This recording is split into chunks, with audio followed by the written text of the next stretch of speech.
Hey Internet, Eric here. Well, I'm back to discuss more of the Wishmaster series here on the channel. A few days ago I discussed the original, so now I'm going to start delving into the straight-to-video sequels. First one was the only one that was in theaters, and that doesn't necessarily mean the rest of the series is crap, because I have discussed the entire Leprechaun franchise, and everything after part 2 was straight-to-video, and overall I enjoyed that entire series except for 2 and 5. So we'll see where this takes me. Today I'm going to discuss Wishmaster 2, Evil Never Dies. Now, if you're new to my channel, welcome. I discuss plot spoilers, specific scenes, what have you. This one came out 2 years later in 1999. Basic plot is we are following Morgana this time. Morgana is a would-be criminal thief. Her and her lover break into a museum where the Ahura Mazda statue is at. They're stealing a painting, and Ahura Mazda is the statue that Robert Englund bought in the beginning of the first one, where the jewel that the Djinn was caught in was placed. If you saw the first one, Alexandria, she figured out the right way to stop the Djinn and made it so the Djinn is back inside that statue. Well, during the robbery of that Morgana and her lover did, there's a shootout and Ahura Mazda's statue is damaged, and the jewel is free from its prison. The Djinn is woken up, and then it's basically the same plot of part 1, except what I like here is the Djinn in his human form, again played by Andrew Divoff, is the one arrested at the site, and he is in prison, and he is getting soul after soul in prison until he is able to escape and go to Morgana.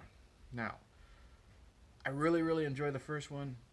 I got some problems with this one. First off, let's get it. Andrew Divoff is once again fantastic. He's charming, menacing, everything he was in the first one. And in this one, he's got a lot more people to play off of. All these criminals in the jail, in the prison, are really good. I like the way he plays off of, and he tries to get all the gangs, against each other. He plays off everyone so well, including like Tiny Lister, from Friday, and he's Debo in Friday, and every other fucking movie he's in, Fifth Element and this and that. But he can get a decent performance out of that guy. So Andrew Divoff is once again charming, menacing, looks really good. Looks really good in the makeup. A little different. And the colors are a little different. His horns, that are really snakes, are a little spread out now, and longer. But the makeup of the Djinn still looks really good. The other characters, the girl who plays Morgana, I don't think she's that good at all. It's not like that she's unlikable. It's just that her acting sucks. The girl who played Alexandra, is it Alexandra or Alexandria? I don't know. The girl from the first one was a hell of a lot better. This girl is just there to be there. I don't know. She does decent, but she's not really that good. I really like the guy who plays, I think he's Russian, the leader of the Russian gang in prison, and then they get out together, him and the Djinn, and he becomes kind of the Djinn's lackey.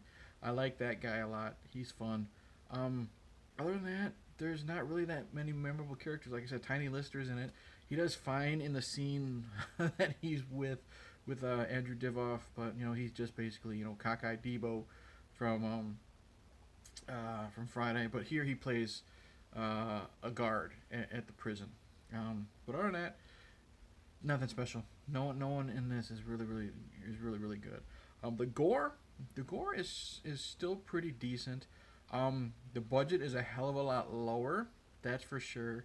But we get some creativity. One of my favorite scenes is someone wishes that he can just walk right out of prison, like walk through the bars of the jail cell, and he literally gets his body squished through the bars, like face gets planted against the bars, and slowly blood pours out because he's forcing his face through, and then eventually he gets his whole body through, and he just falls in this giant mass of crushed bones and skin and blood and nastiness, and that looks really good. Eventually, the Djinn makes his way to Las Vegas, and a bunch of shit happens there. We get some really good deaths there that I don't want to spoil too much. But then we get some really stupid shit there, which I'll get to when I get to more on the negative stuff. So we do have decent gore overall. We have someone eaten alive by locusts, and we get to see like what their body looks like afterwards, and that's pretty fucking gross. Like the skeleton, the gooey skeleton. So overall, the gore is pretty good. Um, what else?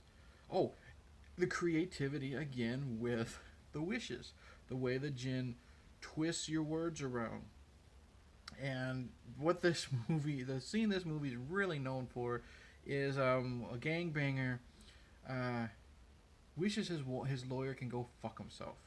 And of course, Andrew Divoff, as you wish, and it's the scene where the gangbanger's meeting with his lawyer. The lawyer finds out that he can get this guy out of prison, and he's just got to set up a meeting or sign some paper or something like that. But what happens is the lawyer literally falls forward on the table, and his body contorts. Like you literally see his legs flop up behind him, and he's thumping on the desk. He literally fucks himself to death.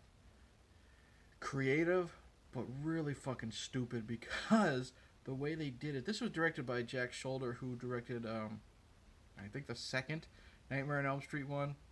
He didn't give a shit about that movie. He gives less a shit about this movie. I think he's even said in an interview he hasn't seen the movie since he finished filming it. There's so much wrong with this movie because in that scene where the guy's fucking himself, his feet are still facing backwards. They're not facing the right way. So, is he fucking himself? Like, is his butt fucking him somehow? Because it doesn't. Just the way the anatomy works in this just doesn't make any fucking sense. But let's get back to the creativity with him twisting the words around. The leader of the gang that's feuding with the Russian guy, he wishes he had someone else's face, like or something like that, and his face turns into someone that they're not afraid of. So that's really cool and creative. There's a lot more, but let's get to the bad because there's a lot of bad. The whole Vegas scene, two scenes in particular, locusts are now attacking. And these are some of the worst CGI locusts you can think of. Like, they are really, really horrible. I'm thinking like Birdemic horrible, or not really. I wouldn't say that bad, but like the scene in The Wicker Man with Nicolas Cage, the bees getting in his eyes. I think they literally pulled the CGI bees from Wishmaster 2 and put them in The Wicker Man. They look that bad. When they're attacking, what's his name, Bokeem Woodbine, I think. I don't know, his name's not in the credits here. But when they're attacking him, he's the one that turns into the skeleton. His skeleton looks good, but the bees look really fucking horrible, the locusts. There's a scene where I don't remember what the wish was, but the Djinn actually turns a woman into a slot machine, and she ends up shitting out gold coins, complete with fucking fart sound effects. That's really stupid and horrible.